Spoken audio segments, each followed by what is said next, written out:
Well, here's where I tell you that about 5 minutes after the peace treaty ending World War II was signed, a new global conflict known as the Cold War erupted, and I reckon it's time we talked about it. So if you're ready to get them brain cows milked, let's get to it. Okay, so let's start as is proper by trying to understand what in the fresh heck a Cold War is in the first place. So by definition, a Cold War describes a state of hostility that exists between two opposing governments, chiefly characterized by an ideological struggle rather than open warfare. So that's a Cold War, but when we talk about the Cold War in this unit, we're talking about a very specific, decades-long conflict between two very specific global powers, namely the United States and the Soviet Union. And we'll talk all about that hostility in the rest of the video, but for now let me just give you an overview of the ideological struggle between these two nations. And that struggle in its simplest form is this. The United States represented democratic capitalism, which emphasized free market economics and political participation from citizens. But the Soviet Union represented authoritarian communism, which emphasized strict government control of the economy and the redistribution of wealth equally to all citizens who essentially had no voice in the government. And it's not hard to understand why these two worldviews were entirely antagonistic and incompatible. But what's not as clear is why those two ideologies had to create an entire stinking Cold War that took over everyone's crap for like 40 years. Like, couldn't the United States just stay over there and do its democratic thing while the Soviets had their communist party over there?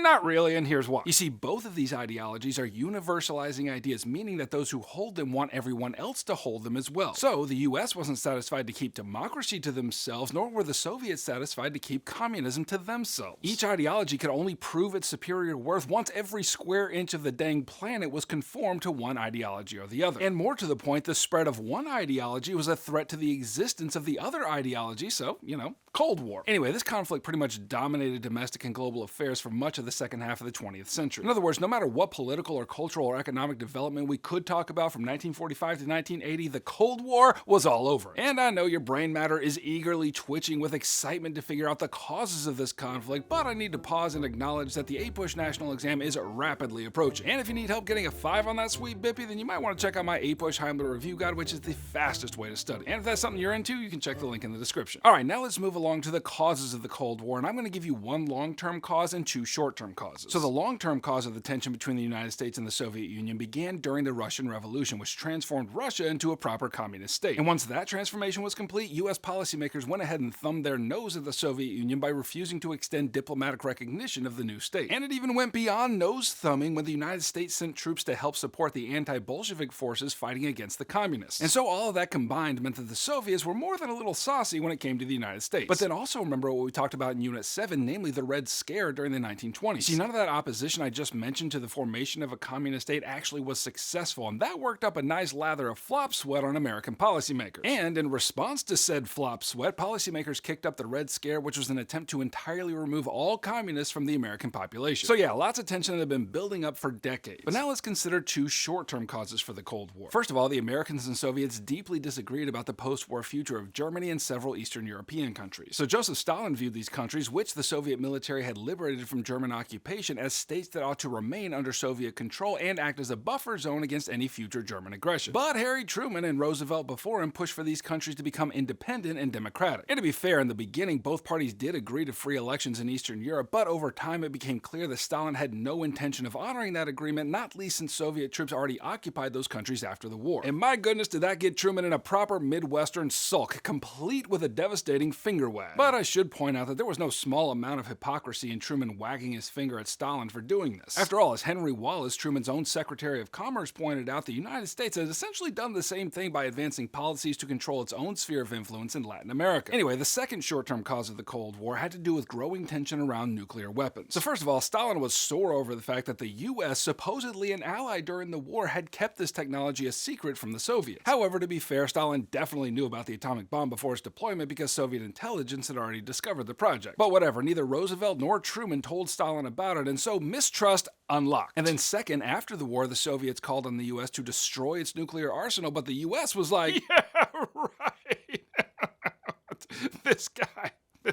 But there was also a whole lot of mistrust because the Soviets felt they had shouldered a disproportionate amount of combat in World War II while the US dragged its feet on opening a second front on the West. And so all that combined led to the proper emergence of the Cold War onto the world stage. Okay, so now that it's on like Donkey Kong, let me tell you about a few of the major policies and developments that occurred as a result of this conflict, and I will start with the one policy to rule them all, namely containment. So as tensions with the Soviets grew deeper, President Truman articulated the guiding philosophy for US Cold War policy that would influence events for decades. It was known as containment, and it was first articulated by a US diplomat in the Soviet Union, namely George Kennan, and there were two parts to this policy. First, Kennan argued that his own first-hand experience of Stalin's communist regime convinced him that Stalin intended to aggressively expand communism throughout the world and therefore must be met with firm resistance. Second, believing that no free population would adopt communism by choice, Kennan argued that the United States needed to play a big role in helping rebuild Western European countries. In other words, as long as those countries didn't slip into economic distress, then they would never be tempted to try on the svelte garments of communism to help alleviate their woes. And so Truman gobbled that containment idea right up and soon turned it into a practical set of policies that became known as the Truman Doctrine. And essentially it said that the United States would provide military and economic aid to any democratic country threatened by the spread of communism. And I know that containment and the Truman Doctrine sound the same, but containment is just the idea that the spread of communism must be stopped in all possible ways, and the Truman Doctrine put the idea into practice by throwing dollars and guns at the problem. Okay, so now that you understand the big idea that guided foreign policy during the Cold War years, let me now explain the four developments that directly resulted from the US embrace of containment. First, the containment policy led the United States to organize an alliance for collective security. So in 1949, American policymakers spearheaded the creation of NATO, also known by its nastier name, the North Atlantic Treaty Organization, which was a military alliance between the United States and 11 other Western European democracies. It was an alliance whose purpose was to resist Soviet military expansion, and the agreement was that an attack on one member nation was an attack on all, and therefore all nations would come to each other's defense. But not to be out-allianced, the Soviet Union went ahead and created a rival military alliance known as the Warsaw Pact, which included the Eastern European nations that were within the dominion of the Soviet Union. And then the second major result of containment was an American effort to offer international aid, and the best example here is the Marshall Plan. It provided $13 billion in loans to help Western European countries rebuild after the war, and more to the point, to help revive their economy. And wow, that's so nice of the Americans. They're just a bunch of big softies that want to help the world become a better place with no taint of self-interest,